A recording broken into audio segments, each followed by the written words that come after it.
Subscribe to our channel, and tell us where are you watching from.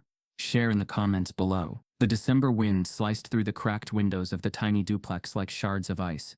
Inside, 9-year-old Kellen Robinson, hunched over the chipped kitchen table, clutching a dull pencil and a crumpled piece of lined notebook paper. The heat hadn't worked in weeks, and even with both coats on, he still shivered.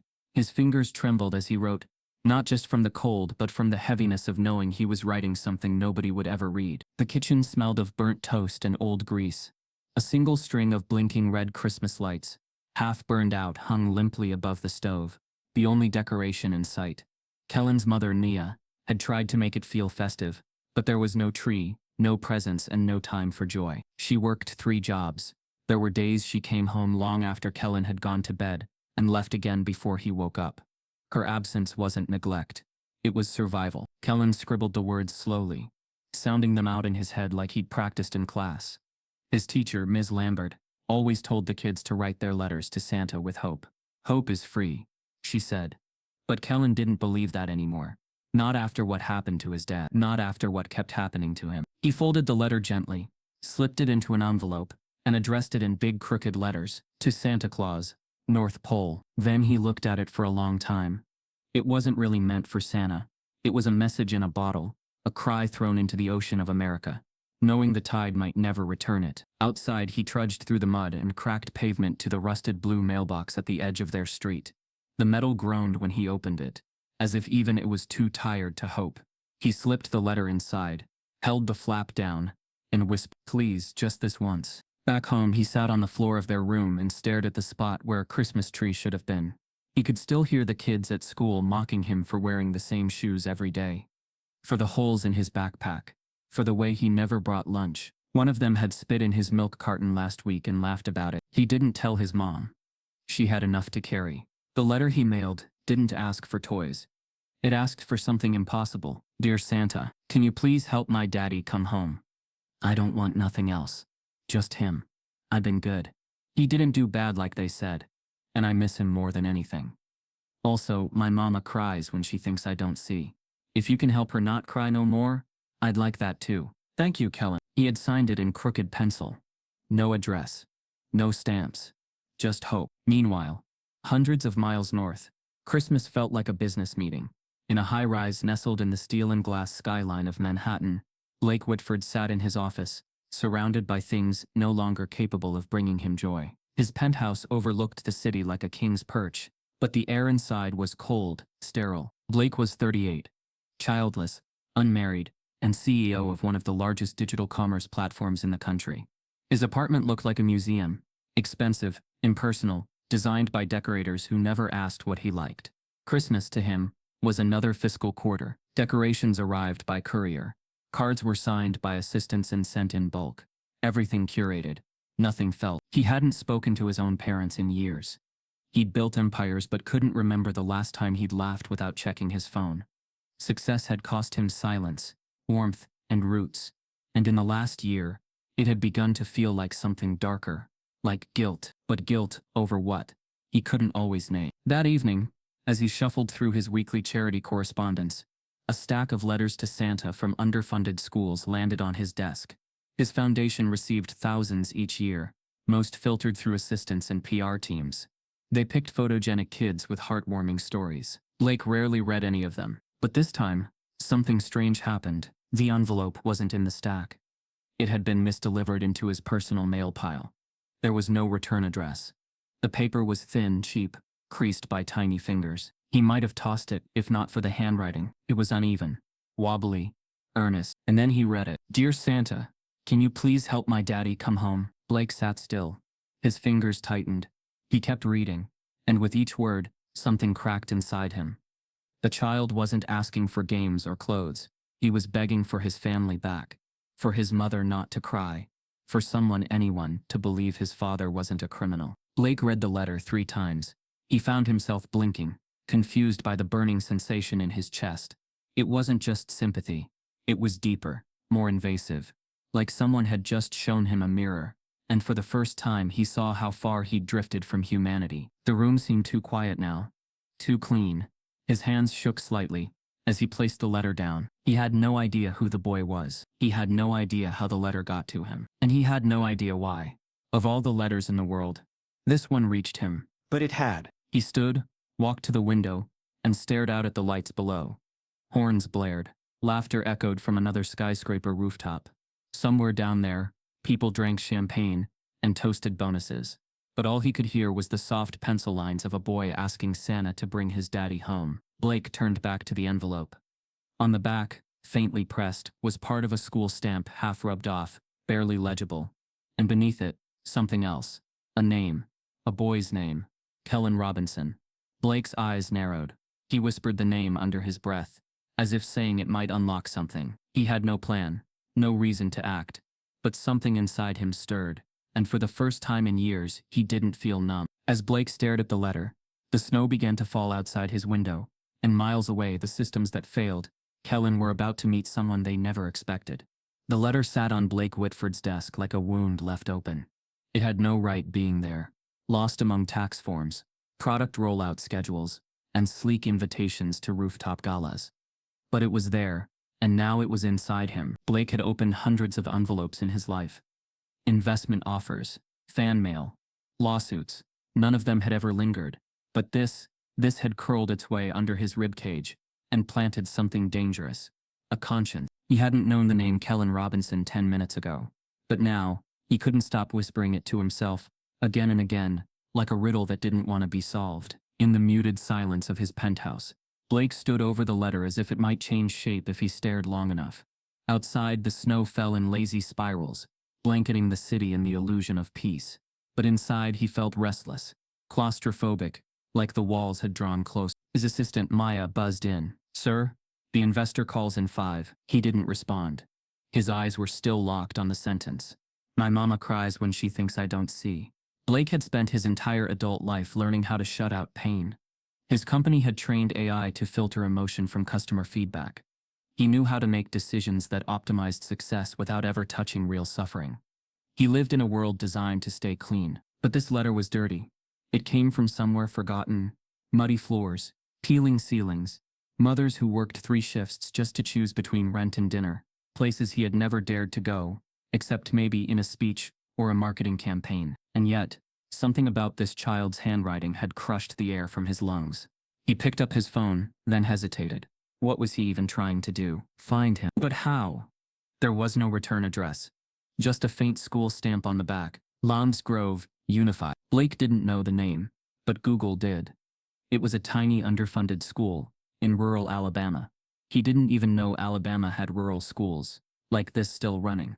When he clicked the district website, it looked like it hadn't been updated since. That was his first sign. The second was the test scores. Rock bottom. Graduation rates barely above 50%. Reports of disciplinary disparities and budget cuts every year. A graveyard of potential. He leaned forward, clicking deeper, until he found the school's holiday program flyer, one designed by kids. It was clumsy and adorable, each child's name written in marker. Blake scrolled slowly, scanning every line. There. Kellen R. Grade 4. His chest tightened. He was real. Not just a voice on paper. Blake stared at the screen, his hand hovering over his mouse. He didn't know what he was doing. This wasn't protocol. This wasn't in the handbook for how tech billionaires solved guilt. You weren't supposed to make it personal. But he couldn't stop. He called Maya back. "Clear my calendar. You have a product pitch with." I said clear it. He spent the next 3 hours alone in the penthouse, researching everything he could find. He searched Kellen Robinson, Alabama, but all he got were mugshots. Dozens of them. Then he typed in, Robinson, Lowndes Grove, prison. The articles were buried under paywalls and outdated formats. But he found one that mentioned a Jamal Robinson arrested 7 years ago for armed robbery and possession, convicted in a rush trial, sentenced to 25 years. No parole for at least. Blake read the article twice. Then again, something was off. There was no footage, no surveillance, no other suspects listed. Just one officer's word and a confession obtained off record. The arresting officer's name? Craig Denton. Blake clicked his name out of curiosity, and the rabbit hole opened. A wave of allegations. Dozens of arrests. Nearly all black men. Most from impoverished neighborhoods. A pattern of discretionary stops, missing body cam footage, and dismissed complaints. Yet Denton had never been formally charged with misconduct. In fact, he'd been promoted last year. Blake's blood ran cold. He scrolled further and found a grainy photograph of Jamal Robinson being escorted into a courtroom. The image was low resolution, but it was clear enough. The man in the photo had Kellen's eyes. Blake leaned back, stunned. The boy's Christmas letter wasn't fiction, wasn't exaggeration. It was a desperate truth, and nobody had listened. His mind raced. How many people had seen this case and moved on? How many letters had been ignored before this one landed, by sheer accident, on his desk? He thought back to the words. He didn't do bad like they said. Then he saw it. A court transcript buried in a legal database. He paid $99 to unlock it. Inside were pages of rushed proceedings. A public defender who barely spoke, and a judge who dismissed key objections. But what disturbed Blake most was the date. December 21st. Kellen's father had been sentenced 4 days before Christmas. At the time, Kellen would have been just 2 years old. His memories wouldn't be sharp, just broken flashes. A voice, a scent, a presence ripped away. Blake's stomach churned. He hadn't eaten since morning. But it wasn't hunger that gripped him. It was something closer to rage. He wasn't supposed to see this. He was supposed to be at a cocktail event, making small talk with investors who flew private to Aspen.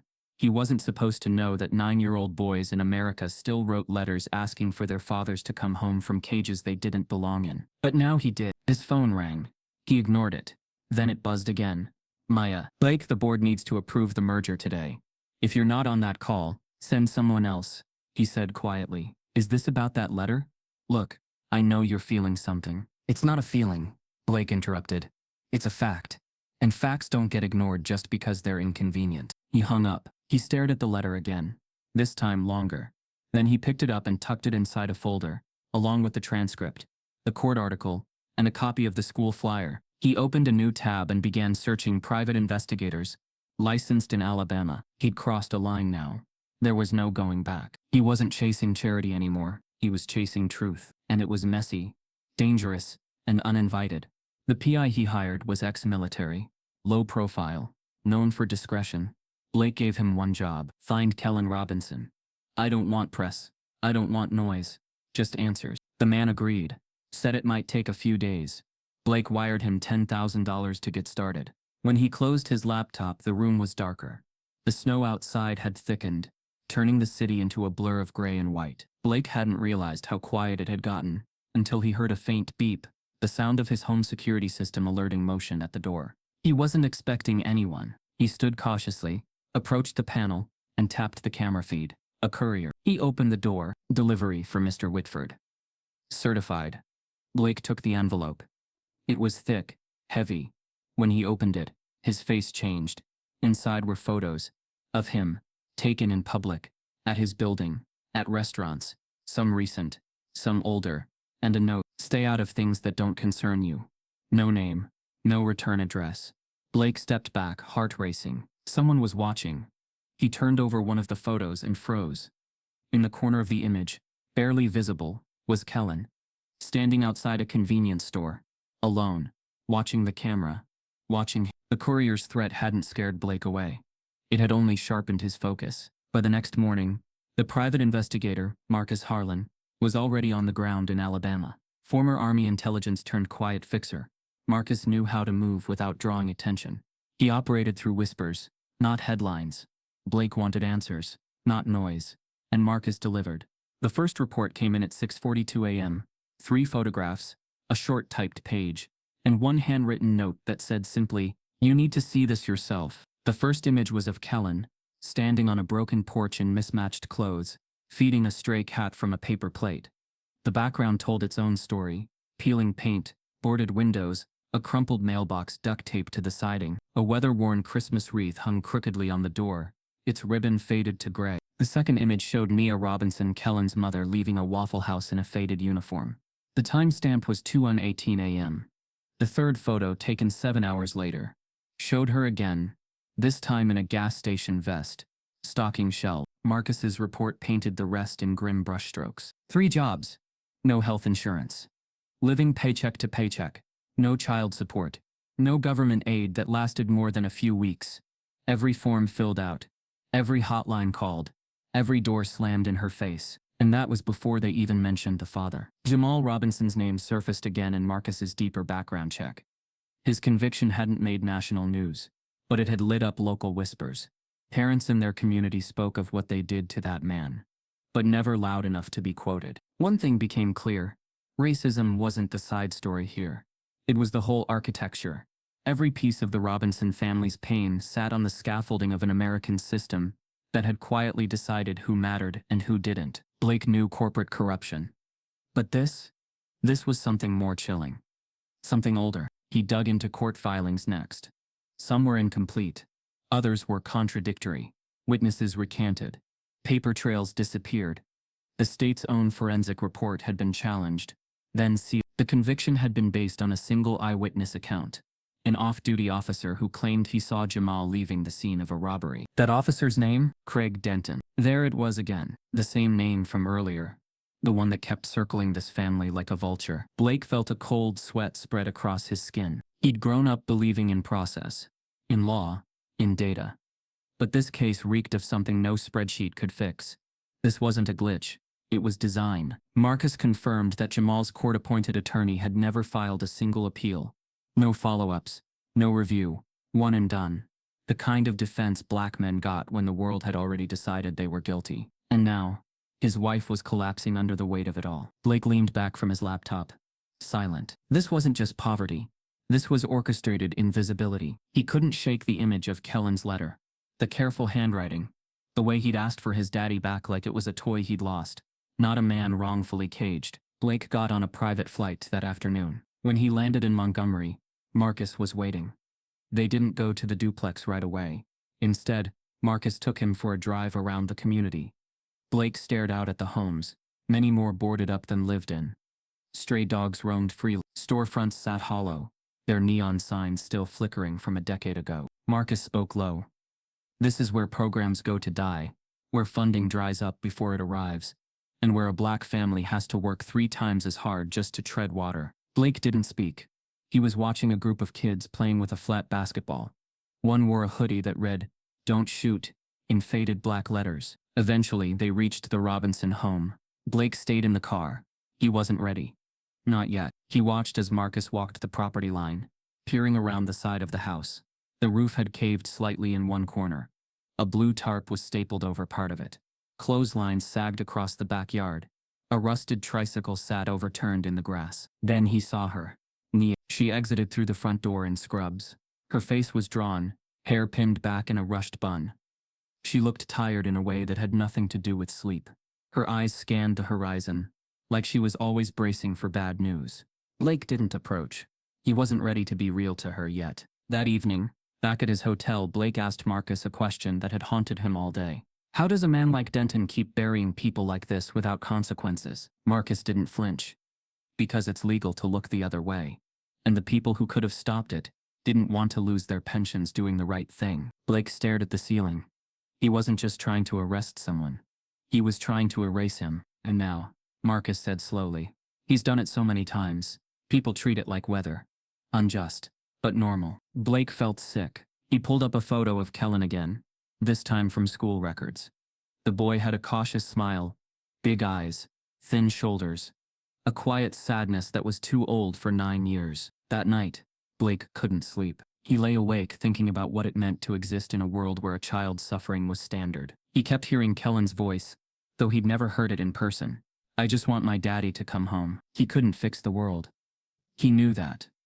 But maybe, just maybe, he could pull this one family out of the wreckage. And that's when he made the decision. Not charity.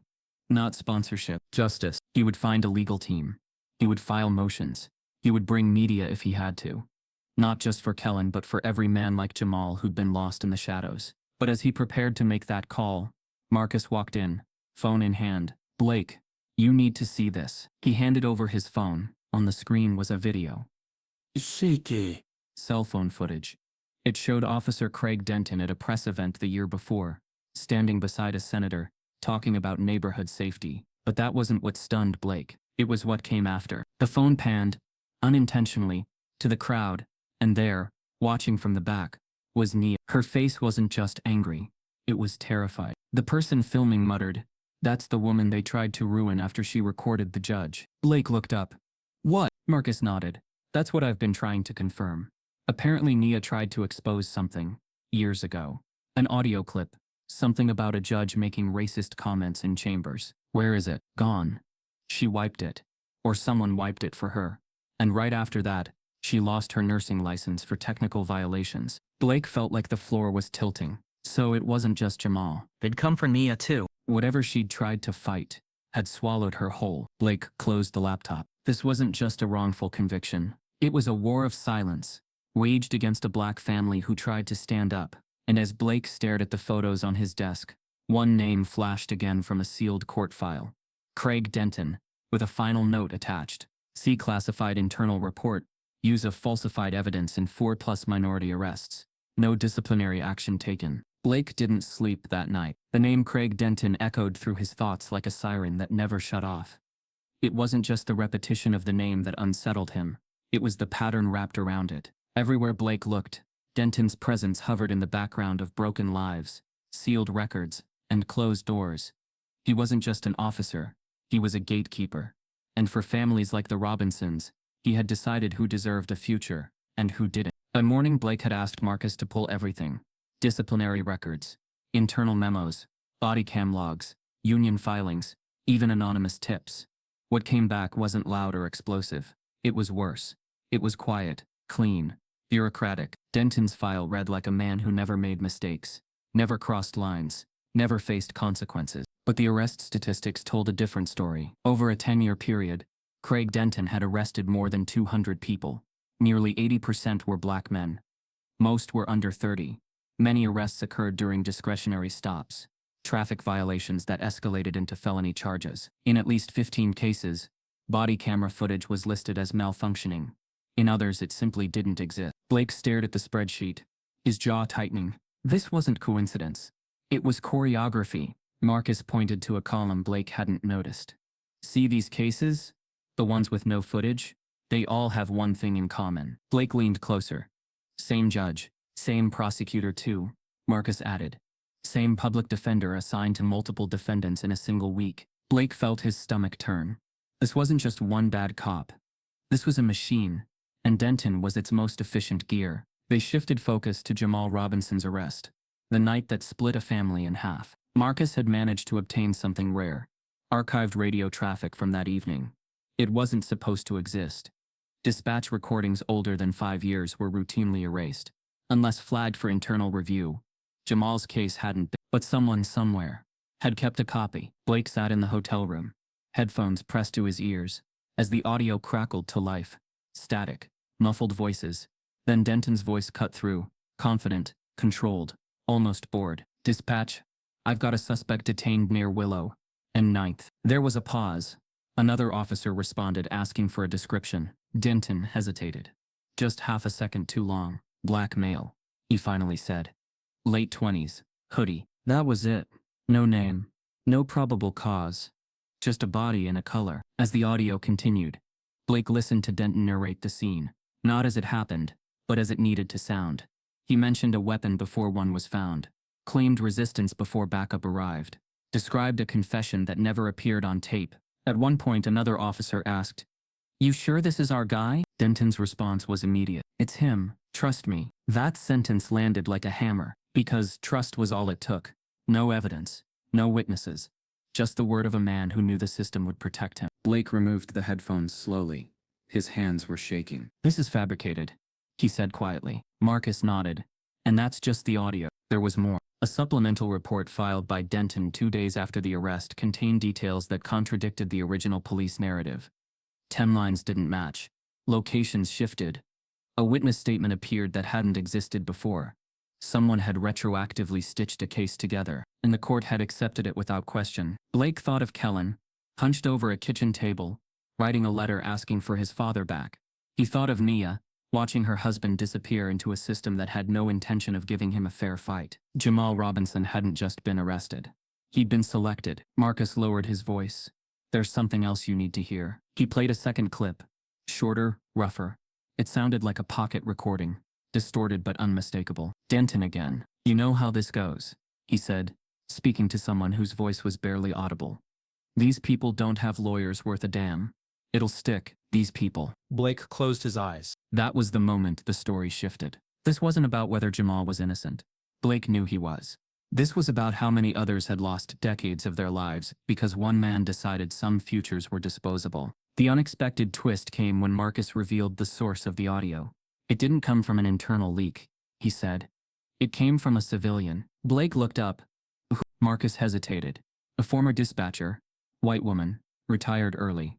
She recorded it the night Jamal was arrested. Why didn't she come forward? She tried, filed an anonymous complaint. Nothing happened. 2 weeks later, her house was vandalized. She moved states, changed her name. Silence filled the room. So the system knew, Blake said. Yeah, Marcus replied. And it chose Denton. Blake stood and paced. Every instinct in him screamed to act immediately, to release the audio, call a press conference, burn it all down. But Marcus stopped him. You need to understand something, he said carefully. This evidence doesn't just threaten Denton. It threatens judges, prosecutors, union leadership, even politicians who built careers on law and order. Blake stopped pacing. If you expose this, Marcus continued, they'll come for you. Your company, your reputation. They'll frame it as a billionaire overstepping, manipulating justice. Blake turned toward the window. Outside, the Alabama sky stretched wide and indifferent.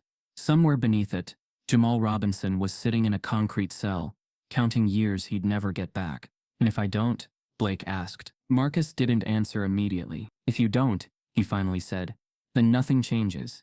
Kellen grows up believing his father was a criminal, and Denton keeps going. Blake knew the answer before the question finished forming. He sat back down and opened his laptop.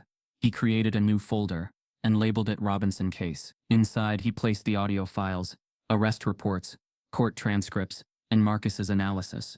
He backed it up to multiple encrypted drives. This wasn't a donation. This was an indictment. But as he prepared to move forward, a final document caught his eye, something Marcus had slipped in at the last second. An internal memo, stamped confidential. It outlined a list of officers flagged for community tension risk. Craig Denton's name sat at the top. Next to it was a handwritten note from a senior official, too valuable to discipline. Handles problem areas efficiently. Blake's throat tightened. Problem areas. Human lives reduced to obstacles. He closed the file slowly, realizing the true weight of what he held. This evidence could free Jamal Robinson. It could reunite a family. But it could also expose a system that would do anything to protect itself. And systems don't collapse quietly. As Blake prepared to share the audio with a legal contact, his phone buzzed with an unknown number, and a single message appeared on the screen. We know what you found. Walk away. Blake didn't reply to the message. We know what you found. Walk away. He read it twice, then deleted it. Not because he wasn't afraid, but because he finally understood what fear had done to people like the Robinsons. It hadn't kept them safe. It had just kept them small, quiet, invisible, and Kellen deserved to be seen. The next morning, Blake dressed down in clothes he hadn't worn in years. Loose jeans, a faded jacket, sneakers, scuffed enough to look local. He clipped a visitor's badge to his collar and arrived at Lowndes Grove Elementary posing as a volunteer reader from a state literacy grant. No one questioned him. When white men offered to help, the South still welcomed them with open doors and half-truth smiles. The school was smaller than he expected. One hallway, cement walls painted over with chipping murals, inspirational posters hung above cracked tile floors. Be kind, believe in yourself, dream big, all sagging under water damage and time. Kellen was in room 1-1 Lambert's class. Blake stood outside the doorway for a moment, listening. The room was quiet, too quiet.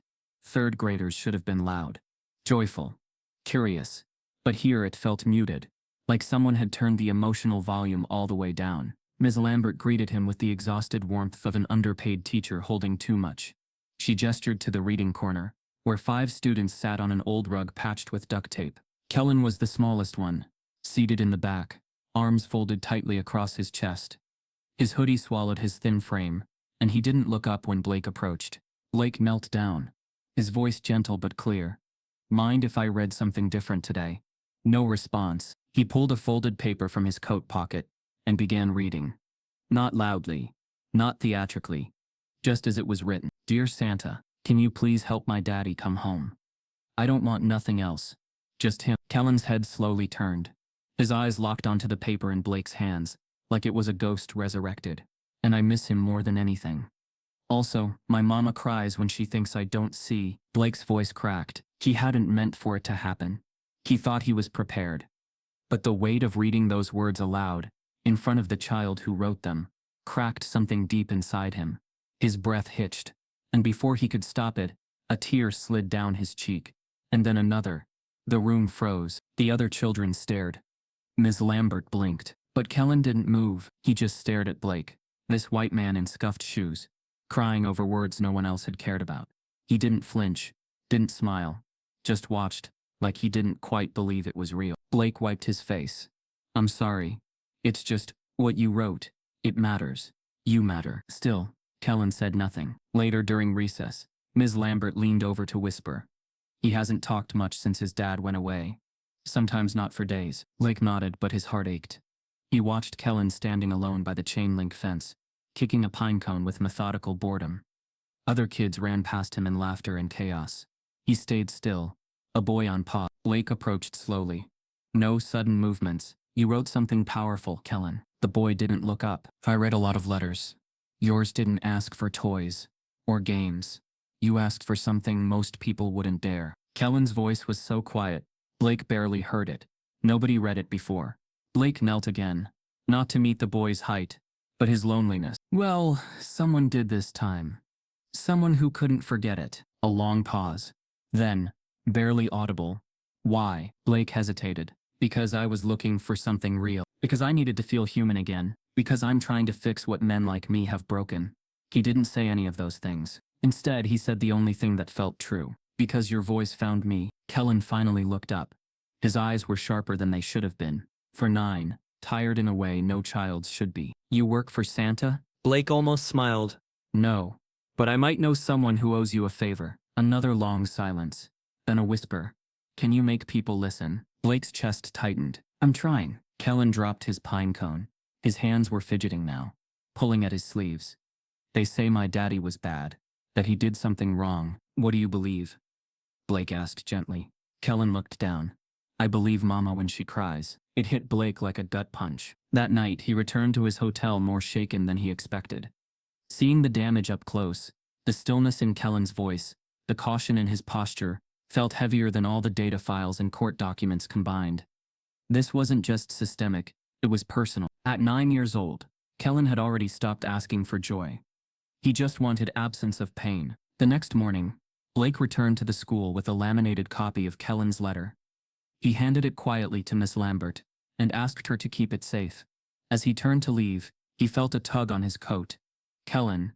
He didn't say anything at first, just stared at Blake with that same heavy gaze. Then he asked a question so quiet, so loaded, it nearly knocked the wind out of Blake. If I was white, would my daddy still be home? The hallway fell silent.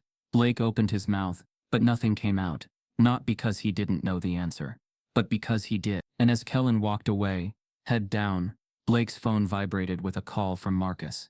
They're watching Nia. We have a bigger problem. The question clung to Blake like smoke he couldn't shake. If I was white, would my daddy still be home? He had no answer. No spin. No prepared statement. Just the raw truth he couldn't say out loud.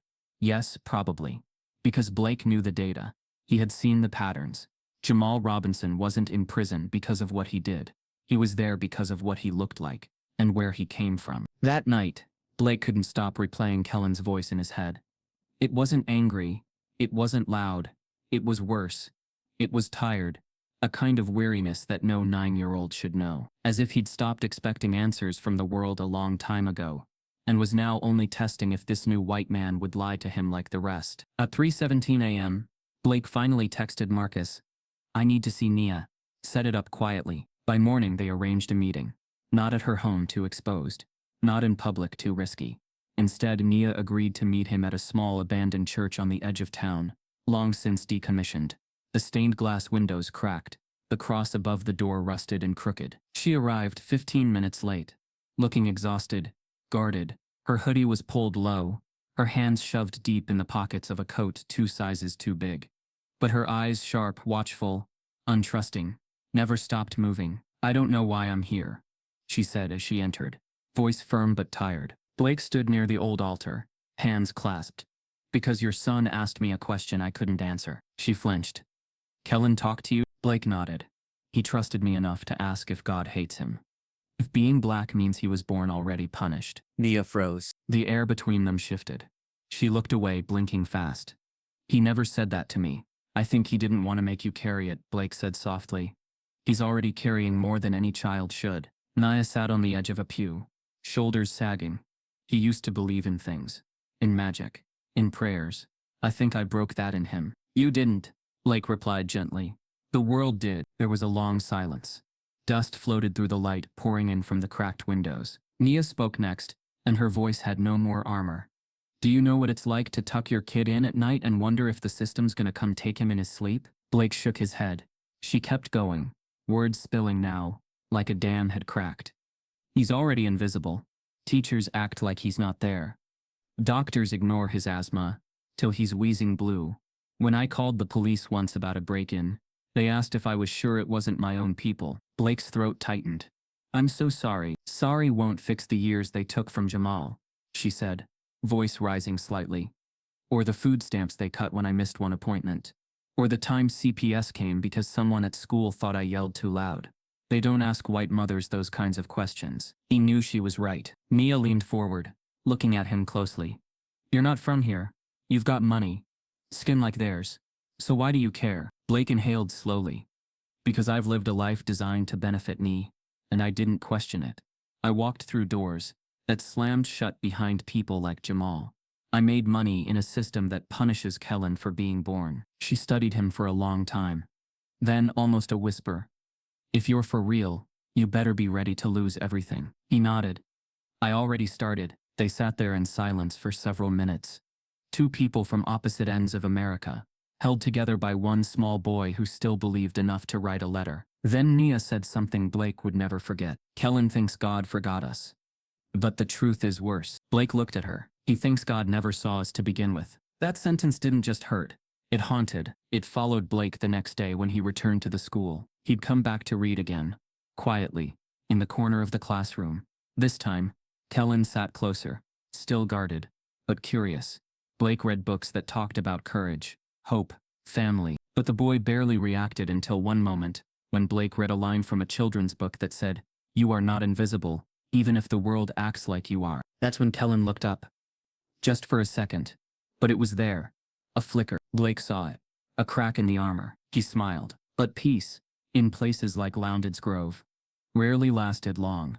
The next morning, the school was in chaos. Police cars outside, parents screaming, kids crying. Blake arrived to find Miss Lambert in tears, and Kellen being treated in the nurse's office, a bloodied paper towel pressed to his temple. What happened? Blake demanded. The principal, red-faced, stumbling, mumbled about a scuffle. But Marcus had already pulled footage from the hallway cameras. What it showed made Blake's blood run cold. 3 older white boys had cornered Kellen near the stairwell. They pushed him, called him jailboy, said, "Bet your dad taught you to steal." One of them spit on his hoodie. The others laughed. Then one pulled a marker and wrote the word criminal on Kellen's backpack in thick black ink. When Kellen tried to walk away, they shoved him into the wall. Hard. That's when he hit his head. The footage ended with a janitor walking past and doing nothing. Blake demanded to speak with the superintendent. He was told the incident was under investigation. Blake asked if the boys had been suspended. The reply was chilling. They come from good families. We don't want to ruin their records over misunderstandings. Misunderstandings. Blake stared at them, stunned. He's 9. He was assaulted. The superintendent shrugged. These things happen. It was the same phrase that had followed Jamal's case. It was the language of systems built to manage racism, not end it. Blake stormed into the nurse's office. Kellen sat on the bed, legs swinging, the paper towel stained with pink. He didn't cry. He looked at Blake the way only the truly abandoned do. Like hope was a trick. I didn't say nothing back, Kellen whispered. I didn't do nothing. I know, Blake said, kneeling. Why do they hate me so much? Blake couldn't speak. Kellen leaned in. Does God hate me too? That broke him. Right there in that dim room with the smell of antiseptic and hopelessness, Blake finally wept openly. No shame, no restraint, because there are moments where words aren't enough, and this was one of them. As Blake held Kellen's hand, Marcus burst into the room, phone in hand, face pale. There's been a break-in at Nia's place, he said. She's gone. The sirens cut through the silence like a blade. Inside the ambulance, Kellen lay strapped to a stretcher, eyes half open, face pale. His hoodie had been cut at the shoulder, exposing a jagged bruise already turning purple. Blake sat beside him, one hand gripping the edge of the gurney, the other clutching the boy's small, cold fingers. He tried not to look panicked, but his face gave him away. Kellen whispered something, his voice slurred. Blake leaned closer. What did you say? Tell Mama, I didn't fight. Blake swallowed hard. I know, you didn't do anything wrong. But Kellen's breathing was shallow, each word fading like a signal dying mid-transmission. By the time they arrived at the county hospital, Blake had memorized the sound of the boy's heartbeat on the monitor. It was the only rhythm keeping him from falling apart. The ER nurse glanced at Blake with mild suspicion when he explained who he was. A friend helping the family. But he signed the forms, paid everything out of pocket, demanded a pediatric specialist. He didn't care what it cost. Kellen was stabilized by noon. A mild concussion, contusion on the right temple, hairline fracture on the wrist, and swelling behind his ear, where his head had hit the metal locker corner. None of it should have happened. Blake sat in the hallway outside the room, fists clenched, staring at the glossy beige tile floor that felt colder than it should. He had made a promise to show Kellen the world hadn't forgotten him, and already the world had broken that promise. The school called 2 hours later, not to apologize, not to express concern, but to explain. There was an incident today, the vice principal said, voice stiff. We're handling it internally. The boys involved have been spoken to. Spoken to. Blake repeated, jaw tightening. A child was hospitalized. You don't speak to criminals. You suspend them. There was a pause on the line. Then a flat reply. There's no need for dramatic interpretations. It wasn't racially motivated. Just kids being rough. Blake stood abruptly, pacing the hospital hallway. One of them wrote criminal on his bag. They referenced his father's incarceration. And you're telling me this wasn't about race? It's a sensitive situation, the voice insisted. We can't make everything about race. But what if everything is about race, and you've just gotten too comfortable not seeing it? The line went quiet. Blake hung up. He didn't return to his hotel that night. Instead, he stayed in the chair beside Kellen's bed, watching the boy sleep fitfully under fluorescent lights. Every now and then, Kellen would flinch, like something was chasing him even in dreams. By morning, Blake had made a decision. He returned to the school unannounced. He didn't wear the volunteer badge. He didn't ask for permission. He walked straight into the main office, requested a meeting with the principal, and waited. Arms crossed, eyes hard. The school secretary looked nervous. She stammered something about scheduling protocol. Blake didn't move. Eventually, the principal arrived. A man in his late 50s, with salt and pepper hair, and the demeanor of someone who had never been challenged by anyone outside his comfort zone. I understand you're upset, he said with a tight smile. But we're conducting a full review. You're not conducting anything, Blake interrupted. Because I already did. He pulled a folder from his coat. Inside were copies of 5 different written complaints from black students over the last 2 years. Reports of verbal abuse, bullying, racial slurs, and discriminatory discipline. All documented, all quietly shelved, all signed off with variations of the same phrase. Unable to substantiate bias, Blake laid them on the desk, one by one. The principal's face drained of color. These aren't isolated incidents. You've created an environment where black children are told their pain is subjective, where harm only matters if it's palatable, where boys will be boys becomes a shield for violence when the victim has dark skin. The principal opened his mouth but said nothing. Blake continued, his voice icy. And the worst part? You knew. You buried it. I had no intention of covering anything. You had every intention of avoiding liability, of preserving your school's image, even if it meant sacrificing black children to protect white boys with clean transcripts. The room went silent. Then Blake leaned forward, voice dropping to a near whisper. So here's what's going to happen. You're going to issue a formal apology. You're going to suspend the attackers. And you're going to release a statement acknowledging that what happened to Kellen Robinson was racially motivated. The principal stiffened. I can't do that. Then I will. Blake stood. I have the complaints, the footage, and now I have motive. Because I just found out one of those boys, his father sits on the school board. A flicker of panic crossed the principal's face.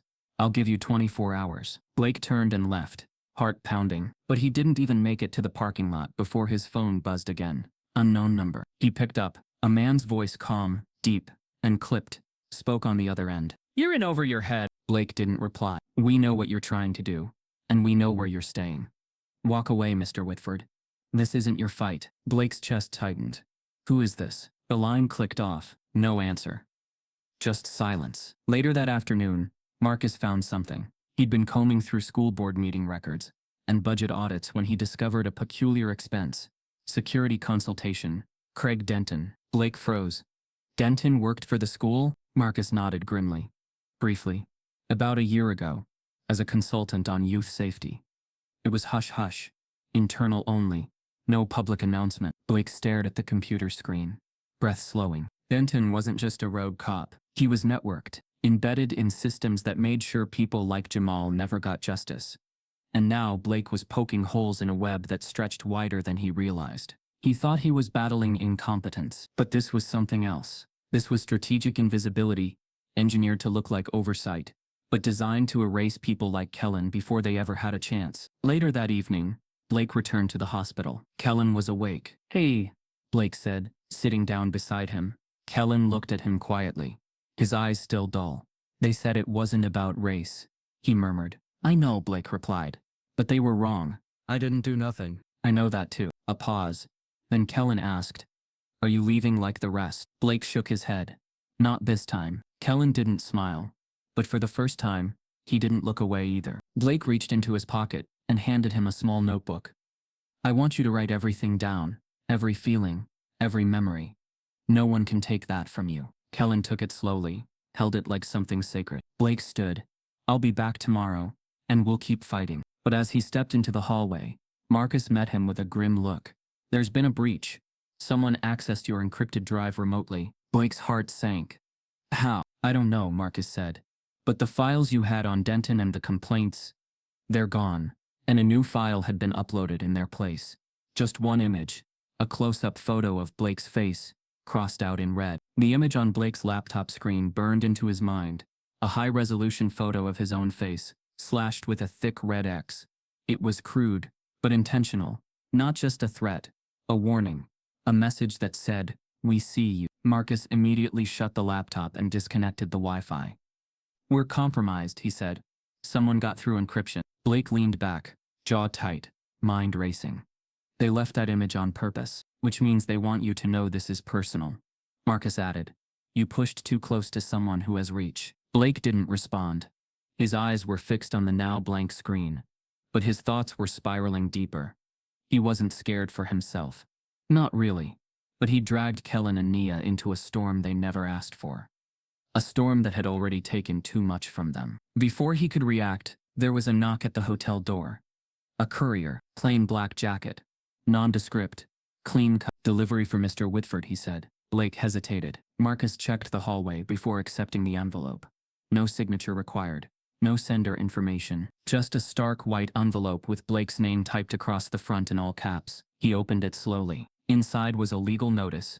Stamped, dated, and signed. A formal cease and desist order. It was from Granger, Bell and Monroe LLP, a powerful Manhattan-based law firm, with deep connections in finance, politics, and law enforcement. The letter accused Blake of targeted defamation, data tampering, and unlawful surveillance involving law enforcement personnel and minor clients within a public institution. Attached were 3 pages of legal jargon, but the real threat was in the final paragraph. "Should you continue your investigation and public efforts, our client is prepared to release sealed records relating to incidents that occurred during your tenure at Whitford Digital." Blake froze. They weren't bluffing. They were reaching into his past, into things that had long been buried.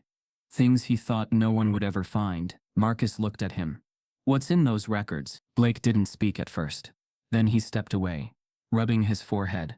5 years ago, one of our subcontractors was caught underpaying migrant workers for overseas testing. I shut it down the minute I found out, but not before we'd profited from it for 6 months. The board hushed it. The media never caught on. Could they prove it? If they have the right files, yes. Marcus sighed. Then they've got leverage. Blake dropped the envelope on the table. They're playing dirty, and they're protecting someone important. That night, Blake sat alone in the dark, staring at the sealed documents. His entire company, his legacy, was built on a foundation that in places had rotted. He'd told himself he hadn't known, that his distance protected his innocence. But the truth, he had benefited from silence, just like the schools, just like the courts, just like Denton. He wasn't immune, he was part of it. That realization hit like a second kind of grief. Around 10:00 p.m., his phone rang. Mia, her voice was shaken, brittle. They showed up at my job. Blake's chest tightened. Who? I don't know. 2 men in suits. Said they were reviewing protocol. Then they asked about you. About Kellen. About why I was letting strangers meddle in district matters. Did they threaten you? Not directly. But the look on their faces said enough. I've seen that look before. Blake rubbed his temples. I'm sorry, Mia. You should have walked away, she said suddenly. Her voice was shaking now. You don't understand how this works down here. You poke at power like this. It doesn't just slap you. It takes your breath, your job, your house, your kid. He tried to respond, but she cut him off. You think just because you have money and guilt and good intentions you can change this overnight. But they've been burying families like mine for generations. You're not the first white man who came down here thinking he could fix us. Her words landed like cold water. I'm trying, Blake said softly. I know. But trying gets people killed. Silence stretched. Then she whispered.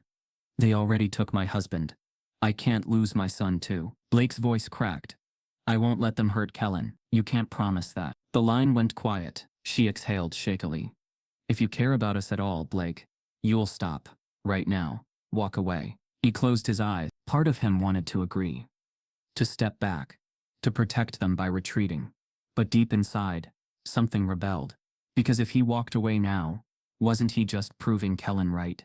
That the world forgets kids like him. That God ignores their prayers. That no one stays when it gets dangerous. He texted Marcus one sentence. We push forward. Marcus replied instantly. Then we go deeper. They spent the next morning tracing the law firm's connections. Granger, Bell and Monroe had ties to the local police union. 2 of their senior partners had represented Denton in past civil suits.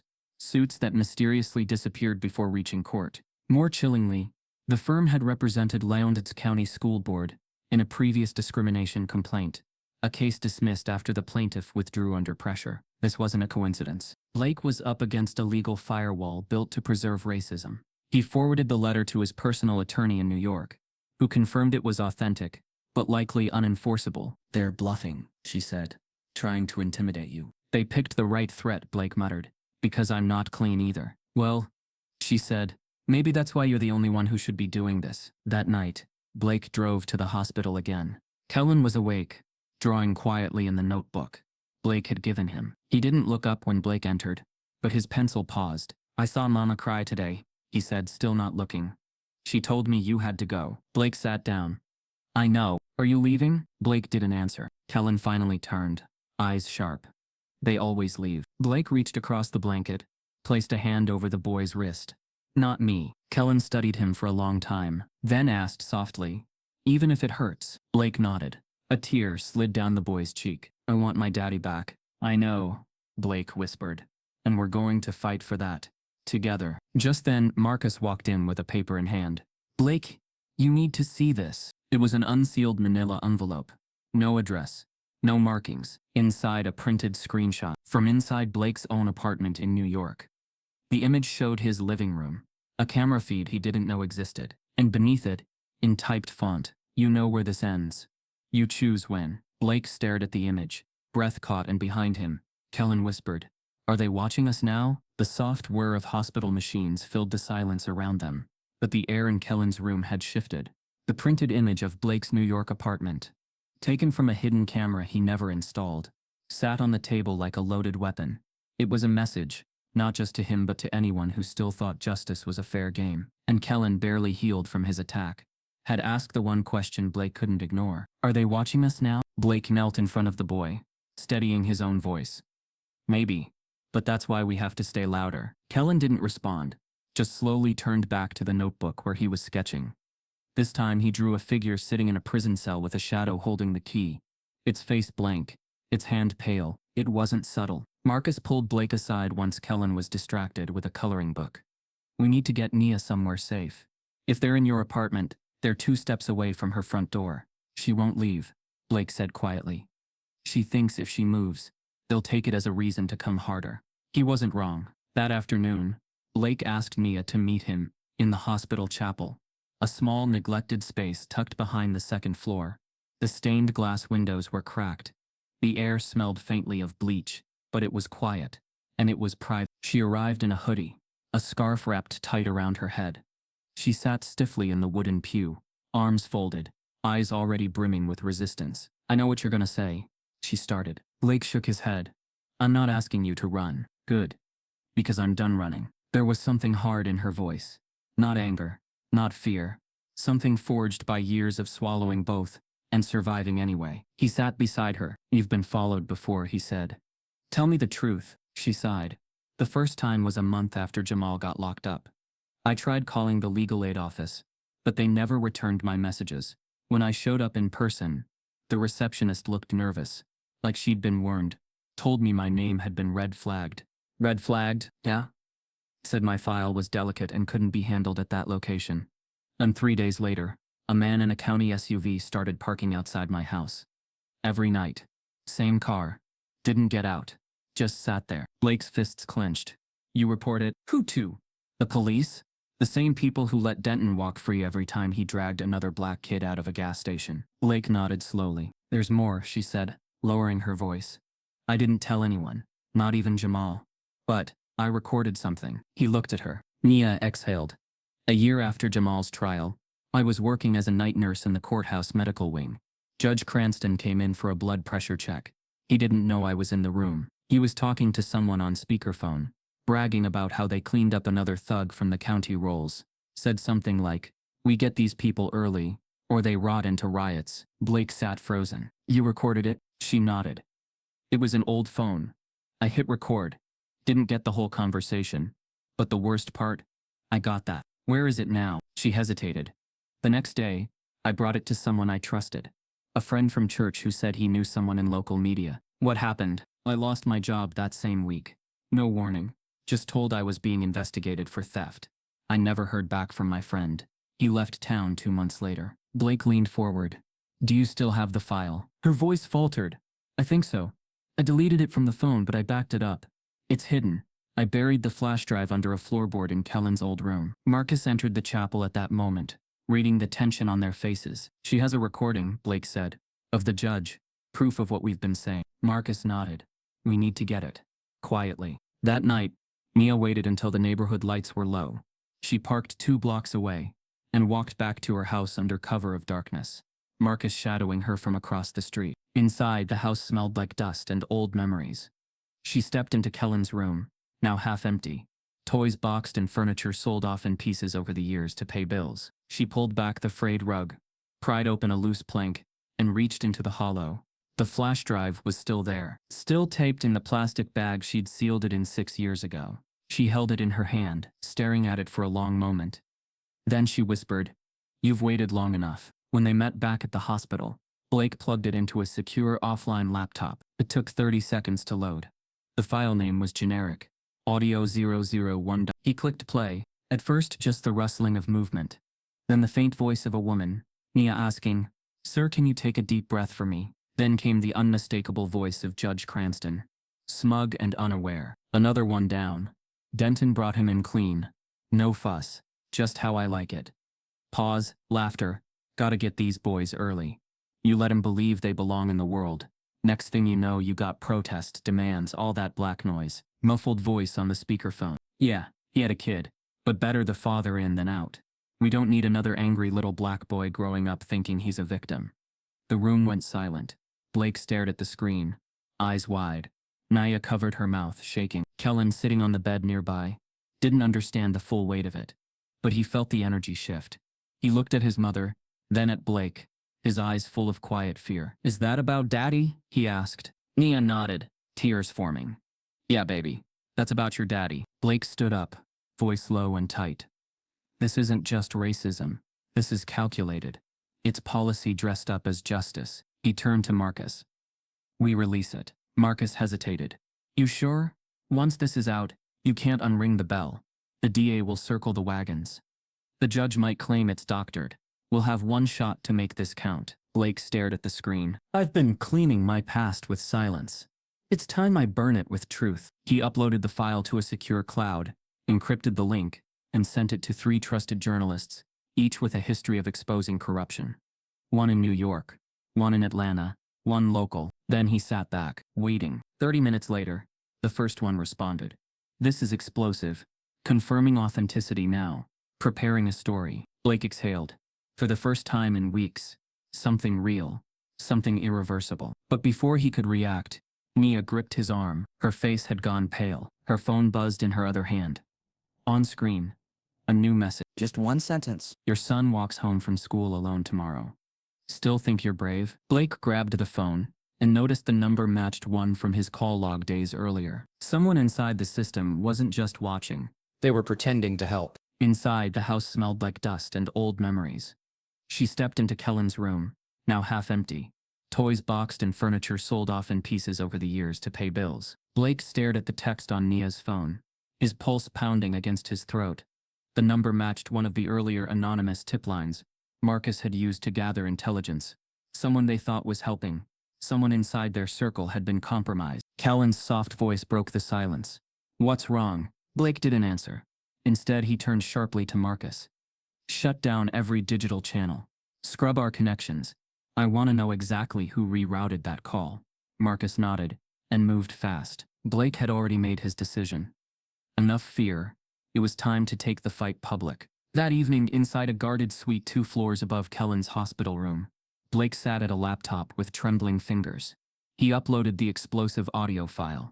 Judge Cranston's casual racism, recorded by Nia years earlier, and attached a single caption. This is how justice dies quietly in America. Jamal Robinson, Kellen, Lowndes County Truth. Then he clicked post. The file went live at 7:46 p.m. At 7:51, the link was shared by a rising black journalist based in Atlanta. By 8:04, it had 10,000 views. By 8:12, a clip was broadcast on a local Alabama newscast, where the anchor's voice shook with disbelief. By 9 it was everywhere. TikTok, Instagram, Twitter, cable news. Hashtags trended. None seal the court. Free Jamal. Kellen deserves better. The internet did what it did best. Explode. People were furious. Not just black communities, but civil rights lawyers, educators, single mothers who saw themselves in Nia, kids who saw themselves in Kellen. Thousands flooded the Lowndes County DA's website demanding Jamal's case be reopened. But outrage has a price. By midnight, Blake's inbox had over 100 death threats. Most were anonymous. Some used his personal address. One message read, "You betrayed your people. Hope that black boy's worth your life." He didn't sleep that night. Neither did Nia. But for the first time, Blake felt clarity. His wealth had once shielded him. Now it made him a target. Because he broke rank. They never expected a rich white man to burn the bridge he was born on. And now the smoke was reaching the sky. The next morning, Whitford Digital stock dropped 7. By noon, 3 major investors pulled out. Blake received a call from his own board. Step down, they told him, temporarily, until this blows over. Blake laughed into the phone. I'm not the reason we're burning. I'm the reason someone finally lit a match. They were quiet. Let me be clear, Blake said, voice steady. If you force me out, I'll go public with everything. Click. Call ended. Nia sat across from him in the hospital's empty cafeteria, watching the spiral unfold. You just put a target on all our backs, she said quietly. I didn't do this to make friends. No, she said. But you made enemies who play dirtier than you ever imagined. Blake nodded. Then, after a pause, she added, I heard from an attorney today. A real one. Said he'd take Jamal's case. For free. Said the recording changed everything. Blake's eyes widened. That's a start. But her face stayed solemn. It's also a threat to people who don't want that case reopened. Across town, Judge Cranston issued a brief, flat denial. Fabricated. Deepfake. Political stunt, he called it. But the words didn't stick. Because the voice on that recording was too real. Too familiar. And America, at least a piece of it, was listening now. By late afternoon, protesters gathered outside the courthouse. They held signs with Kellen's name. Jamal's face. Nia's words. One sign read, My skin ain't a sentence. But as the chants grew louder, Blake's phone buzzed with a different message. Kellen's missing. He froze. What? The nurse's voice on the other end trembled. He was just here. I left for 2 minutes. When I came back, his bed was empty. Blake was already running through the hospital hallway, phone still to his ear. Is there video? He shouted, We're checking now, she said. Security's on it. Marcus met him at the elevator. Cameras near his room were down this hour. Scheduled maintenance. Scheduled or tampered, Blake barked. They burst into the hospital room. Empty. No blanket. No bag. No note. Nia's scream came from the end of the hallway. She ran toward the room, tears already flooding her face. Where is he? Blake grabbed her shoulders. We'll find him. I swear to you, we'll find him. But his voice cracked mid-sentence, because deep down he knew this wasn't a kidnapping. This was a message. The machine was fighting back. He turned to Marcus, who's still got access to our tracker logs. I shut them all down this morning. But before that, Marcus paused. 2 names had admin clearance. Me. And he didn't finish. Blake already knew. The source they thought had helped them find court files 2 weeks ago. The one who first mentioned the judge's connection to Denton. The one they never vetted fully. Blake whispered the name. Jordan Sims. Marcus looked pale. If he flipped, he didn't flip, Blake said. He was never with us. The puzzle snapped into place. Sims wasn't a leak. He was planted, sent to lead them just far enough off course, close enough to believe they had traction, until it was time to take something back. Someone. Nia collapsed into the chair near Kellen's bed, her hands shaking uncontrollably. They took my baby. We'll get him, Blake said, kneeling beside her. I swear we will. But even as he said it, his eyes drifted to the hospital monitor still blinking in the corner, tracking no one. And that's when he noticed something new. A USB stick, left on the window ledge. Blake grabbed it carefully.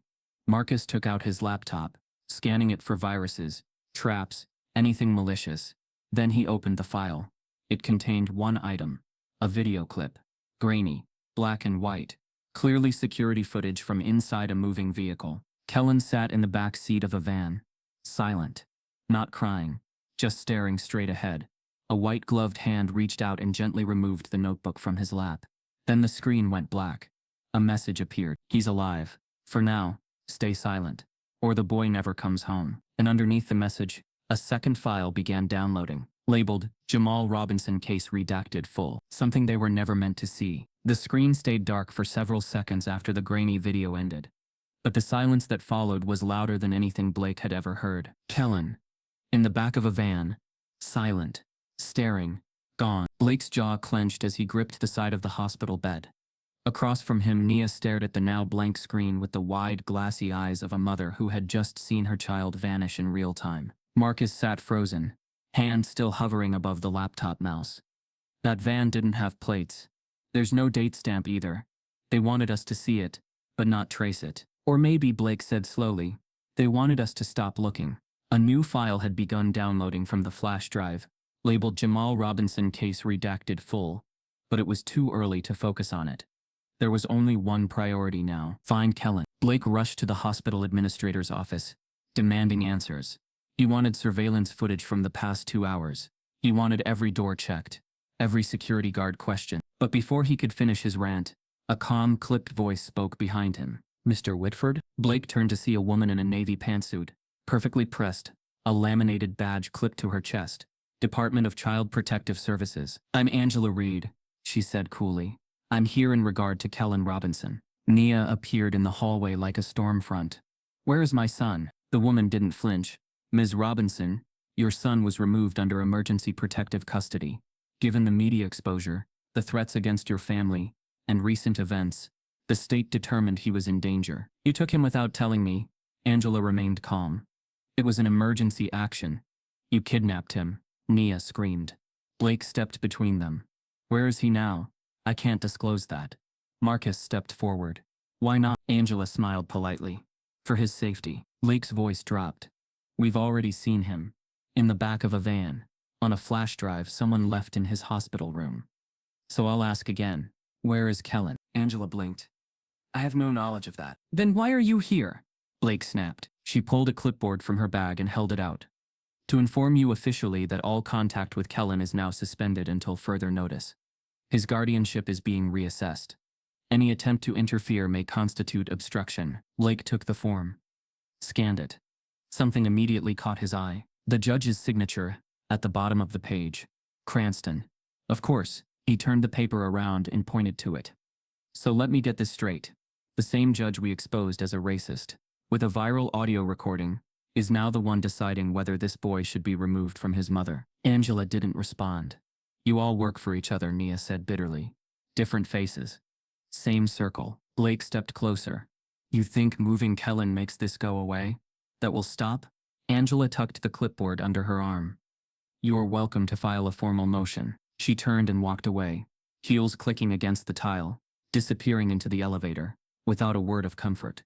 Back in the hospital room, Nia collapsed into the chair, trembling. They took my baby, just like they took Jamal. One quiet document at a time. Blake knelt beside her. We're going to find him. They left a clue. They always do. She looked at him, eyes swollen and raw. You don't understand, Blake. I've lived this before. They don't just take, they erase. But Blake wasn't listening anymore. His gaze had landed on the nightstand beside the bed, half tucked under a tray, a sheet of paper, folded in thirds, crinkled at the edges. He pulled it out slowly. It was one of Kellen's drawings, crayon on white paper, his usual uneven lines, but this one was different. A prison cell. Black bars. A figure behind them, stick arms, brown skin, frown above it, in shaky block letters, day, and just outside the cell, drawn in bright red, Santa Claus. No reindeer, no sleigh, just Santa, standing helplessly, looking in, no key in his hand, no bag of toys, just a beard, and empty hands. Below the image, Kellen had written in crooked letters, even Santa can't open that door. Blake stared at it for a long time. This wasn't a drawing, it was a message. Kellen had known, he'd felt it coming, that someone was going to take him, and he'd left behind his truth. A confession in color. Blake showed it to Nia. Her hand flew to her mouth. He drew that yesterday, said he was making a Christmas card. She couldn't finish. Marcus sat beside them. The drawings dated. If he made this before he disappeared, he knew someone was watching. Maybe someone told him. Blake's mind raced. The question is who? That's when he remembered something. Angela Reed. The CPS worker. He'd heard that name before. He dug into his phone, scrolled through a set of files Marcus had sent days earlier. A list of county employees with ties to Judge Cranston. There it was. Angela Reed, case manager, child services, former judicial aide. Appointed to CPS role by Judge Cranston directly in Blake stood. It's a closed loop. The Judge Denton, the CPS system. They're moving Kellen like evidence. Like he's property. Marcus nodded. And if we're right, they've done this before. Nia looked up. What do? We make noise, Blake said. Bigger than ever. The kind they can't ignore. We go public again. But this time, we don't stop at audio. He held up the drawing. This goes everywhere. Within an hour, Marcus scanned and encrypted the image. Blake sent it to the journalist who had run the original story, this time with a new subject line. They took Kellen. This is what he left behind. The drawing was haunting. It struck a nerve with people who had grown numb to statistics, but couldn't ignore the sadness in a child's crayon confession. By morning it was on every major news outlet, CNN, MSNBC, local Alabama news. Twitter threads exploded. Even Santa can't open that door began trending. Celebrities reposted it. Activists created artwork from it. Schools held Draw for Kellen campaigns. Protesters gathered outside courthouses, holding up the image like a flag. But as the noise grew louder, the silence from CPS did too. No answers. No statements. No location. Just red tape. Legal speak. Locked files. And then came the twist. One of Blake's legal contacts sent a message. Just pulled Angela Reed's employment records. There's a sealed complaint against her from 2019, accusing her of forcibly relocating 3 black children without consent. The whistleblower was fired within a week. Blake stood in the hospital hallway, heart pounding. They've done this before, he whispered, and unless we act now, they'll do it again. As Blake turned back toward the room, his phone buzzed again, this time with a live location ping. The signal was weak, but it came from a storage facility 30 miles outside town. And inside the ping, a single word, help. The GPS ping blinked faintly on Blake's phone screen. Weak, unstable, almost as if it had been sent from deep underground. A single word accompanied the location. Help. Marcus stared at it, eyes narrowing. That's not a house. That's a storage facility. Blake zoomed in. The coordinates pointed to the edge of a desolate industrial park, 30 miles out of Lowndes County, past a row of shuttered warehouses and rusted railroad lines. According to online records, the building had once been listed as a youth rehabilitation center, but the county had shut it down over a decade ago, after reports of mold and electrical violations. Mia stood behind them, arms wrapped around herself. Are you saying they took my son to a place that hasn't been legal since Bush was president? Blake looked up, jaw clenched. We're not waiting. We go now. The facility was an hour's drive through winding back roads and swampy air. As they pulled up, the building emerged, like a ghost, low, windowless, and painted in the kind of dull beige that erases memory. The front gate hung off its hinge. Vines curled up the brick walls like they were trying to strangle the place from the outside. The sign out front was barely legible. Pinwood Youth Services. Est 1996. A red condemned sticker had faded to pink, under years of rain. Marcus parked behind the building, out of sight. They exited quietly. Blake had brought a flashlight.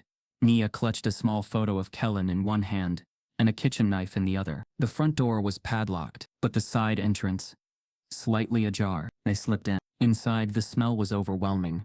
Mildew, urine, something metallic beneath it all. The hallway lights were shattered, and the only illumination came from Blake's flashlight beam, slicing through layers of dust and rot. The layout was simple. Long corridors, flaking paint, metal doors bolted shut. Each room once held bunk beds. Now they were just frames with stained mattresses, covered in graffiti. They moved silently, listening. No voices, no movement, just the distant sound of a leaking pipe. Room after room. Empty. Until one door at the end of the hallway, barely cracked open, revealed something different. A chair, a broken heater, a plastic storage bin, and on the floor scattered wrinkled pages. Blake stepped in slowly. Mia froze at the doorway. He knelt and picked up a torn notebook, its cover barely hanging on. The name written across the front in shaky pencil. Kellen Robinson. His throat tightened. It's his journal. Mia dropped to her knees beside him. Her hands trembled as she reached for the pages. The first entry was dated only 2 days ago. They said I had to go somewhere safe. But it's cold. It's not safe. It smells bad. I don't know where I am. I miss Mama. I miss Mr. Blake. I didn't cry today, but I wanted to. The next entry, written in darker pen, they only come when they bring food. They don't talk to me, just watch me eat. There's no windows. I tried to count the hours, but I think I lost a day. Blake turned the page. Each entry grew shorter, the writing shakier. I dreamt of Daddy again. He wasn't behind the bars this time. He was in the kitchen, making eggs. I think Mama smiled, but maybe I made that up. They said don't talk to anyone, but I don't see anyone, not even Santa. And then a final entry, rushed, messy, like it had been written while someone was walking or hiding. If he dies in prison, I die too. Blake stared at the sentence, frozen. Mia clutched the page to her chest, rocking slightly. No, no, no. Blake's heart pounded. He stood, scanning the room. The bin in the corner was filled with snack wrappers, a water bottle, and a blanket. He was here. Recently. They moved him, Marcus said from the doorway. This place is just a holding spot. Temporary. Then where is he now? Nia asked, voice cracking. Blake scanned the wall. At first glance, just peeling paint. Then he noticed the scratch marks, short vertical lines, grouped in fives. A child's attempt to count days. Blake ran a finger across the indentations. They were fresh. 14 sets, 2 weeks. This wasn't the first time he was hidden, Blake said softly. He's been here before, probably longer than we knew. Marcus nodded. CPS uses abandoned facilities like this all the time. Off the books. Quiet. They claim it's for emergency overflow. But really, it's a dumping ground for the cases they don't want to deal with. Nia dropped her head in her hands. He was alone, in this place, while the world argued about court papers. Then they heard something. A soft creak. Not from their room, but the next one down the hall. Blake raised his flashlight. Marcus moved silently toward the door. They opened it. Inside, nothing, except a stuffed animal on the floor, small, threadbare, gray. Blake's heart seized. It was the elephant Kellen had drawn in the corner of his very first letter. He named it Ellis, Nia whispered, picking it up. They stood in silence. Then Blake's phone buzzed. Another ping. Same number, but this time instead of coordinates, it was a short message. Wrong building. You're close. Attached was a photo, blurry, dim. Kellen's shoe, with a scrap of a newspaper beneath it. Today's date printed clearly. He was alive, but just out of reach. Blake turned to Marcus. There has to be a sublevel. A basement. Hidden. Marcus scanned the hallway. Back near the boiler room. They ran past collapsed chairs.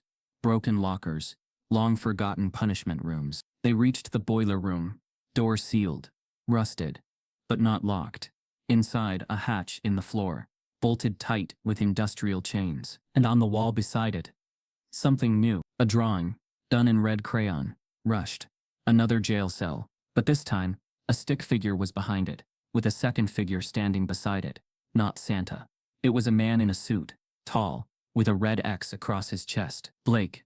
And beneath it, in messy all caps, "They said you're next." Blake stared at the hatch, breath ragged, when suddenly from beneath the floor, a faint knock echoed. Once, twice, then silence. The knock beneath the floor faded into silence. But it was enough. Blake's heart thundered against his ribs, as Marcus dropped to the ground, pressing his ear to the cold hatch. Another faint thud, a shuffle, then nothing. They didn't wait. Blake called in emergency responders using encrypted channels, not local authorities. They couldn't risk this being buried before it was exposed. 2 hours later, fire crews arrived under the cover of darkness. The hatch was pried open. A rusted ladder descended into a tight corridor, no more than 5 feet high, with walls stained from water and time.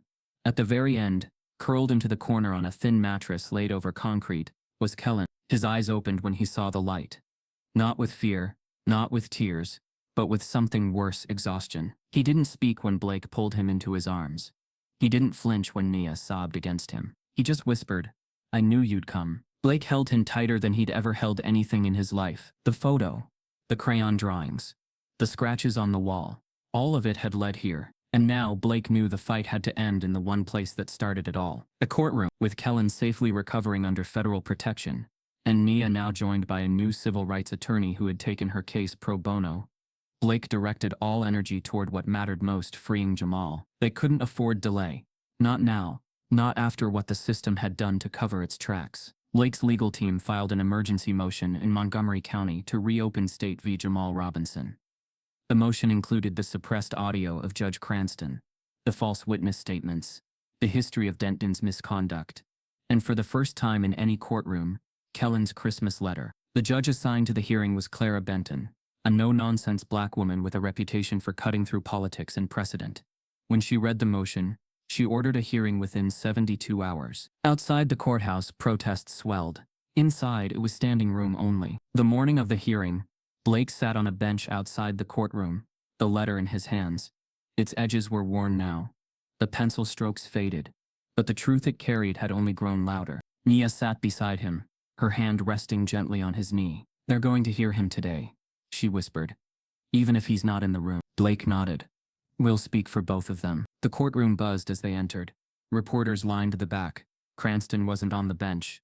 He had been placed under investigation the week prior, and had gone into medical leave. But Denton was there, in civilian clothes, seated quietly with his attorney. He looked at Blake once, smirked. Judge Benton entered. The room stood. She wasted no time. "Mr. Whitford," she said, eyeing him from the bench. "I understand you are not legal counsel, but I've granted you permission to read the letter you submitted as part of the motion. The court will consider it as part of today's hearing." Blake stood, swallowed the lump in his throat, then began reading. "Dear Santa," he started, voice steady. "Can you please help my daddy come home? I don't want nothing else. Just him." The courtroom stilled. Even the journalists lowered their pens. "He didn't do bad like they said, and I miss him more than anything. Also, my mama cries when she thinks I don't see." Blake's voice cracked. He paused, then finished. "If you can help her not cry no more, I'd like that too. Thank you, Kellen." He looked up. This letter was written by a 9-year-old boy who believed the world wouldn't listen unless he asked a mythical figure for help. Because no one else ever had. "Today we ask this court to be braver than Santa Claus." Gasps echoed across the room. Nia wiped silent tears. Judge Benton nodded. "Thank you, Mr. Whitford." Next came the evidence presentation. Audio, documents, reports. Marcus testified about the facility where Kellen was found. A forensic expert confirmed the voice on the recording was with 99.7% certainty. Judge Cranston. The courtroom leaned in as every piece of the system's quiet racism unraveled, thread by thread. And yet just when the tide seemed irreversible, the prosecutor raised a quiet but deadly hand. "Your Honor, the defense has claimed a corrupted conviction," he said. "But one of the key files they submitted, the fingerprint report allegedly disproving Mr. Robinson's involvement, was not present in the official court archive. Judge Benton looked to Blake's attorney. Do you have the physical file? The attorney opened the briefcase, froze, then frantically dug through it. It was here. He stopped. The folder labeled FRP Robinson was gone. Judge Benton frowned. Are you saying the physical evidence submitted to this court has been tampered with? Blake stood. I watched him pack that file. We hand-delivered it. We'll need to recess, the judge said, her voice stern but cautious. Clerk, please review security logs from the evidence room. She banged the gavel once. Recess called. Outside, chaos. Mia paced the hallway. They're still trying to erase him. Even now. Even with everything. Blake turned to Marcus. You secured that file. I know I did, he said. I think they swapped it between check-in and court. How? We didn't let it out of our sight. Maybe someone was already inside. Blake's mind raced. Someone with access. Someone familiar enough to be trusted. He opened his phone, checked recent calls, then access logs from his encrypted files. And there it was, accessed 420. Device. Unknown. Location, Montgomery County Courthouse. The breach had come hours before the hearing. Someone planted inside. Back in the courtroom, the judge returned. We have confirmed the file was logged. We have surveillance footage, but it's been erased. Hard drive was wiped remotely. She looked exhausted, but I've reviewed what remains of the case. I've heard the letter. I've heard the truth. She looked at the prosecutor. Unless you have legitimate cause to oppose a retrial, I am prepared to rule. The prosecutor stood. His voice was stiff. We request further investigation. The judge paused. No. Motion granted. Gasps. Cheers. Tears. She banged the gavel. State v. Jamal Robinson will be reopened.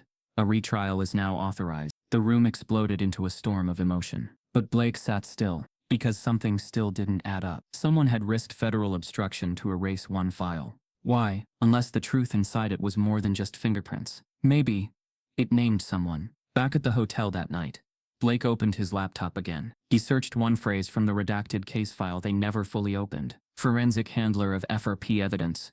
Officer assigned to chain of custody, Craig Denton. He dropped back in his chair. Denton had handled the fingerprint report personally, and now it was gone. Just then Marcus burst into the room, holding a printed screenshot. Kellen's drawing, he said breathlessly. There's something in it we missed. Dawn cracked slowly. Over the gray horizon, the morning Jamal Robinson walked out of prison. It was as if the sky itself paused, uncertain whether to let the sun break through, or to hold back in reverence for a moment that had almost never come. Reporters, activists, and family members crowded outside the battered gates of Eastside Correctional Facility. Microphones extended, camera lenses aimed, signs hoisted aloft like fragile flags of truth. All of it was spectacle.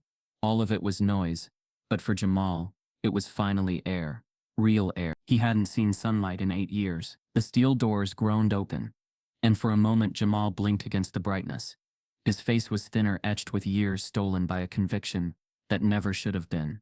His shoulders were bowed slightly, the way men carry time after it has been taken from them. But then, through the crowd's scattered murmurs, he saw Nia. She stood near the front, clutching her coat, frozen by emotion, through tears, through shock, through the kind of disbelief that comes after too much sorrow. Jamal, she whispered, as though saying his name aloud made him real. He reached for her, hesitant at first, as though afraid she might vanish.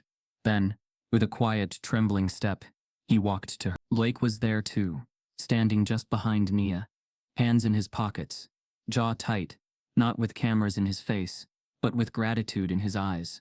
The victory wasn't his, none of it was, but without him, the world might have never seen this moment at all. Inevitably, the press swarmed. Reporters pressed microphones toward Jamal.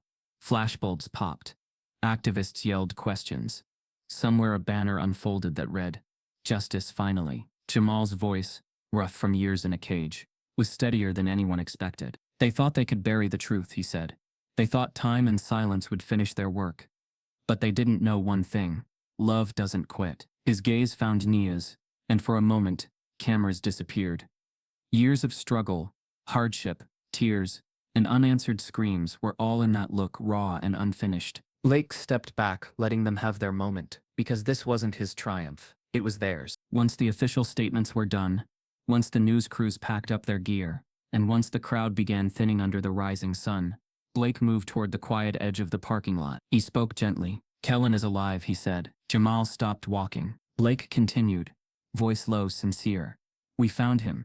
He's safe, but he refuses to leave CPS custody. Jamal's expression stiffened. What do you mean he refuses to leave? He asked, disbelief turning to something heavier. Fear, confusion, grief. Blake didn't flinch. We traced him to a facility. It wasn't where we thought. His drawings pointed us there. That's where they held him earlier. But then, he was moved. Somewhere else. Kellen thinks if he leaves he'll lose his mother again. Or you. Mia gasped. My baby wouldn't say that, but she was wrong. Kellen. Children who grow up in pain have a way of believing the world is better locked down than risk it again. Jamal bowed his head. What do we do? He asked, voice heavy. Blake looked at him. We go get him. Minutes later, Jamal's freedom celebration became a strategy session. Lawyers, advocates, and civil rights workers spread out on the courthouse steps, with phones and notes, planning how to challenge CPS whereabouts and custody orders. But despite the chaos, despite the cameras and interviews, Jamal's face was distant. He wasn't watching news crews. He wasn't greeting every stranger. He was thinking of one child. One broken belief. We're close, Blake said. We just need a location. Hours passed. Legal motions were filed. Judges were called. Press conferences were held. But as the sun sank toward dusk, no one had Kellen's name. CPS issued a statement. For the child's safety, we will not disclose his location. And that was all. Blake watched the statement circulate like poison. Every news cycle pulled it wider. Every hashtag ignited new questions. But out of all of it, one question was burning in Jamal's eyes. How do we bring him home if we don't even know where he is? That night, Blake and Marcus huddled in a small rented conference room beneath the courthouse steps. Maps, notes, legal codes, and screenshots were spread across the table like a battlefield plan. Marcus pointed to a line in the CPS affidavit. Tiny, buried, easily overlooked. Child will remain in protective custody at an undisclosed CPS facility, as deemed necessary. And this, Marcus continued, circling the line, gives them total control over location. No oversight requirement. They can hide him anywhere. Blake's eyes narrowed. Anywhere. He closed his eyes for a moment, and then opened them again, with a dark clarity. Then we go to the only place no one will think to look. Marcus looked up, puzzled. We file a writ to compel CPS to disclose the location. All of them. Every facility associated with this case. But with the media frenzy and the judge's earlier trauma over Cranston, they'll fight it. Drag it out. Blake nodded. Which means we need evidence they're withholding him unlawfully.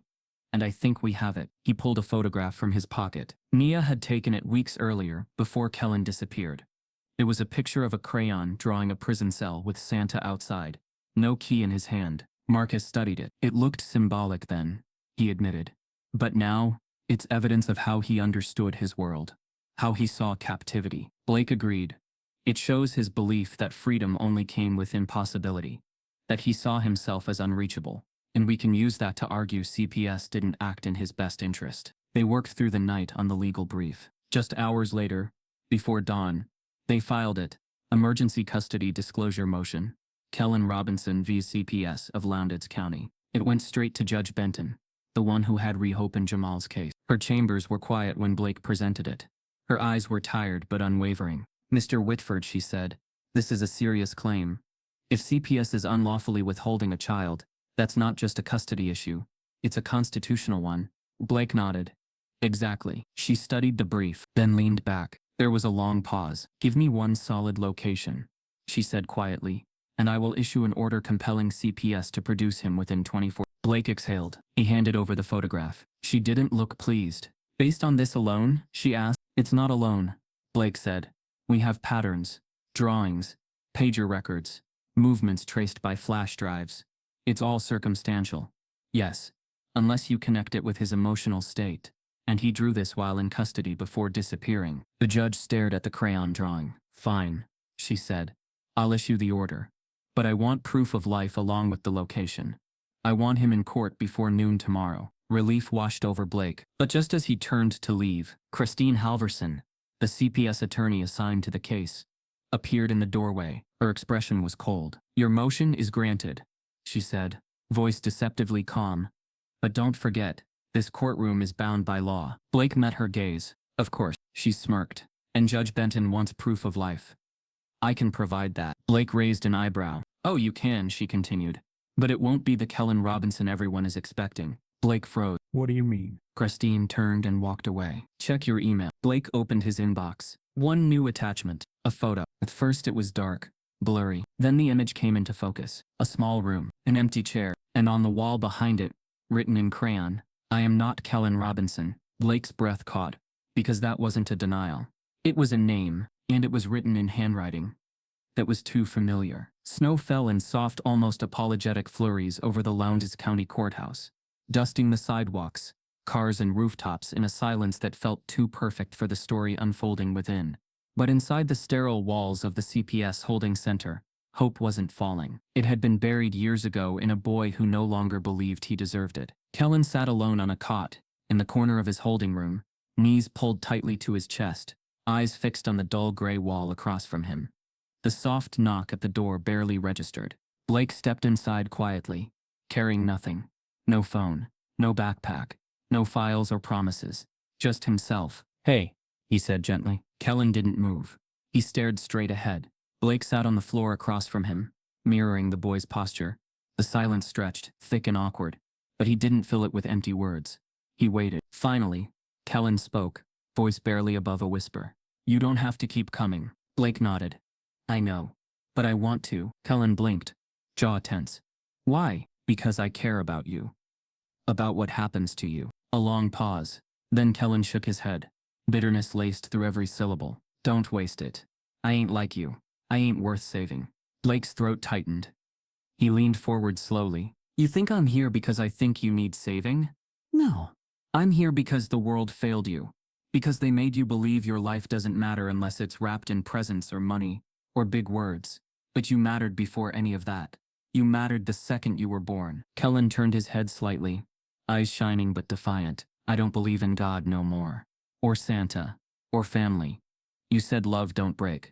But it broke. It broke a long time ago. Blake took a slow breath. Then maybe it's time someone proved that wrong. From his coat pocket, Blake pulled out a folded piece of paper.